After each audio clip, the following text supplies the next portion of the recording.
എംഫ്ലിന്റ് മീഡിയയിലേക്ക് സ്വാഗതം. ഇന്ന് യു പിയിൽ പ്രിയങ്ക ഗാന്ധിയുടെ ലോഞ്ചിങ് ആയിരുന്നു. പ്രിയങ്ക കിഴക്കൻ യു പിയുടെ AICC ജനറൽ സെക്രട്ടറി ആയതിനു ശേഷം ഇന്ന് ആദ്യമായിട്ട് അവർ ലക്നൌവിൽ ഒരു റോഡ് ഷോയിൽ പങ്കെടുത്തു. ഒരു വമ്പിച്ച പ്രതികരണമാണ് റോഡ് ഷോയിൽ ഉണ്ടായിരിക്കുന്നത്. സ്വാഭാവികമായും ഇന്ദിരാഗാന്ധിയുടെ അവരുടെ മുത്തശ്ശിയുടെ ഓർമ്മകൾ ഉണർത്തിക്കൊണ്ട് ഒരുപാട് പേർ പ്രിയങ്കയെ വരവേറ്റു. പ്രിയങ്കയും രാഹുൽ ഗാന്ധിയും കൂടി ഒരു വണ്ടിയിൽ തന്നെ ജ്യോതിരാദിത്യ സിന്ധ്യയൊക്കെ കയറിയ വണ്ടി മുന്നോട്ട് നീങ്ങിയപ്പോൾ ഏറ്റവും വലിയ പ്രതികരണം ഉണ്ടായത് പ്രിയങ്ക ഗാന്ധിക്കാണ്. ഒരുപക്ഷേ പ്രിയങ്ക ഗാന്ധിയുടെ നിഴലായി കോൺഗ്രസ് പ്രസിഡന്റ് രാഹുൽ ഗാന്ധി മാറിപ്പോകുമോ എന്നുവരെ സംശയം തോന്നത്തക്ക രീതിയിൽ ഒരു കരിസ്മാറ്റിക് മൂവ്മെൻ്റാണ് ഇന്ന് പ്രിയങ്ക ഗാന്ധി അവിടെ നടത്തിയത്. പ്രിയങ്കയുടെ ഈ രാഷ്ട്രീയ രംഗപ്രവേശം യു പിയിൽ തകർന്നു കിടന്ന കോൺഗ്രസിന് അല്പം ജീവൻ പകർന്നേക്കാം. വലിയ ഗിമ്മിക്കുകളൊന്നും നടക്കാൻ സാധ്യതയില്ല. ഏറ്റവും വലിയ ഇന്ത്യ കണ്ട ഏറ്റവും പ്രധാനപ്പെട്ട തെരഞ്ഞെടുപ്പ് വിശാരദനും പഴയകാലത്ത് പല തെരഞ്ഞെടുപ്പ് വിശകലനത്തിനും മാത്രമല്ല പല തെരഞ്ഞെടുപ്പ് സ്ട്രാറ്റജി ആവിഷ്കരിച്ച് പല പാർട്ടികളെ വിജയിപ്പിക്കുകയൊക്കെ ചെയ്തിട്ടുള്ള പ്രശാന്ത് കിഷോർ പറയുന്നത് 2 മാസം കൊണ്ട് പ്രിയങ്ക ഗാന്ധിക്ക് മാജിക്കൊന്നും ചെയ്യാൻ പറ്റില്ല.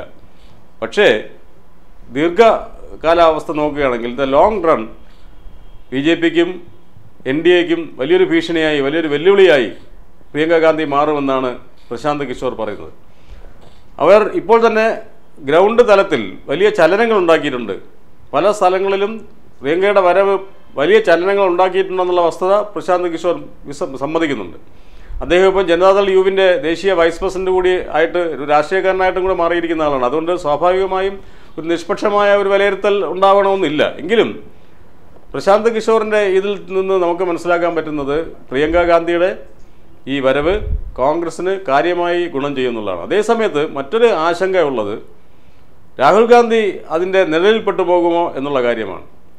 അപ്പോൾ ഈ തെരഞ്ഞെടുപ്പിൽ അങ്ങനെ ഒന്നും സംഭവിച്ചില്ലെങ്കിൽ പോലും വരുന്ന തെരഞ്ഞെടുപ്പുകളിൽ വരും കാലങ്ങളിൽ പ്രിയങ്ക ഗാന്ധി കോൺഗ്രസിൻ്റെ തലപ്പത്തേക്ക് അല്ലെങ്കിൽ പ്രധാന റോളിലേക്ക് വരും എന്നുള്ളത് നമുക്ക് വരുന്ന നാളുകളിൽ അവരുണ്ടാക്കുന്ന ചലനങ്ങൾ, അവരെ കാണാൻ കൂടുന്ന ആളുകൾ, അവരുടെ തെരഞ്ഞെടുപ്പ് പ്രചരണ റാലിക്കുള്ള പ്രതികരണങ്ങൾ എല്ലാം വെച്ച് നമുക്ക് പിന്നീട് മാത്രമേ വിലയിരുത്താൻ കഴിയുള്ളൂ. കഴിഞ്ഞ ദിവസം കോൺഗ്രസിൻ്റെ ശക്തി ആപ്പ് വഴി പ്രിയങ്ക ഗാന്ധി ഒരു ആഹ്വാനം നടത്തുകയുണ്ടായി. പ്രത്യേകിച്ചും ചെറുപ്പക്കാരോട്, നിങ്ങൾ എന്നെ പിന്തുടരൂ, ഒരു പുതിയ രാഷ്ട്രീയം നമുക്ക് ആരംഭിക്കാം. ആ രാഷ്ട്രീയം നിങ്ങൾക്കും കൂടിയുള്ള രാഷ്ട്രീയമാണ്. ഒരു വ്യക്തമായ ദിശാബോധമുള്ള രാഷ്ട്രീയമാണ്. പുതിയ തരം രാഷ്ട്രീയമാണ്. ഇതുവരെ ഇല്ലാത്ത ഒരു പുതിയ തരം രാഷ്ട്രീയം. എങ്ങനെയാണ് പ്രിയങ്ക ഗാന്ധി പുതിയ തരം രാഷ്ട്രീയം അവതരിപ്പിക്കുക എന്നുള്ളത് വരും നാളുകളിലെ നമുക്ക് അറിയാൻ പറ്റും. എങ്കിലും അവർ ആഹ്വാനം ചെയ്തിരിക്കുന്നത് ഒരു പുതിയ രാഷ്ട്രീയം, പുതുമയുള്ള രാഷ്ട്രീയം, വേറിട്ട രാഷ്ട്രീയം, അതിലൂടെ താൻ മുന്നേറാൻ ആഗ്രഹിക്കുകയാണ്. അതിനോടൊപ്പം ഈ നാട്ടിലെ യുവാക്കളും മറ്റുള്ളവരും അണിചേരണമെന്ന് അവരുടെ ശക്തി ആപ്പ് വഴി ആഹ്വാനം ചെയ്തിരിക്കുകയാണ്. എന്തായാലും പ്രിയങ്കയ്ക്ക് ഒരു വലിയ വരവേൽപ്പ് നാട്ടുകാർ നൽകിയത് മാത്രമല്ല സാമൂഹ്യ മാധ്യമങ്ങളിലും വലിയൊരു വരവേൽപ്പ് അവർക്ക് ലഭിച്ചിരിക്കുകയാണ്. കാരണം ഇന്നലെ രാത്രി, ഞായറാഴ്ച രാത്രിയാണ് അവർ ആദ്യമായി ട്വിറ്ററിൽ ഒരു അക്കൗണ്ട് തുറന്നത്. ട്വിറ്ററിൽ അക്കൗണ്ട് തുറന്ന ഉടനെ തന്നെ 5000-ഓളം പേർ ആ അക്കൗണ്ടിനെ ഫോളോ ചെയ്തു.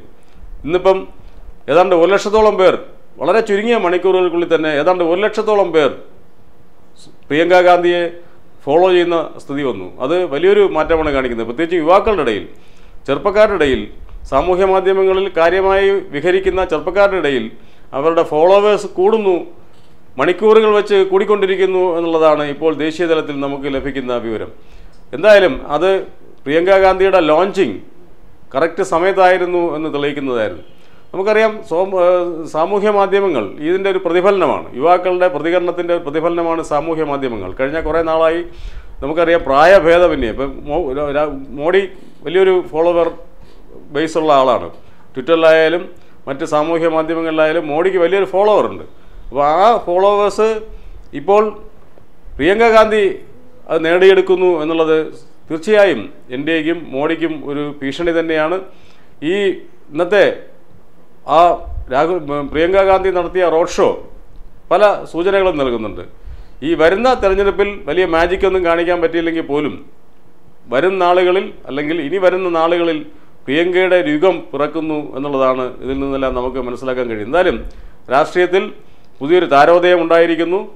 കോൺഗ്രസ് രാഷ്ട്രീയത്തിൽ പുതിയൊരു താരോദയം ഉണ്ടായിരിക്കുന്നു.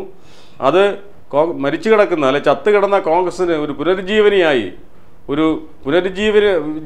അത് മാറും എന്ന് തന്നെയാണ് നമുക്ക് കരുതേണ്ടത്.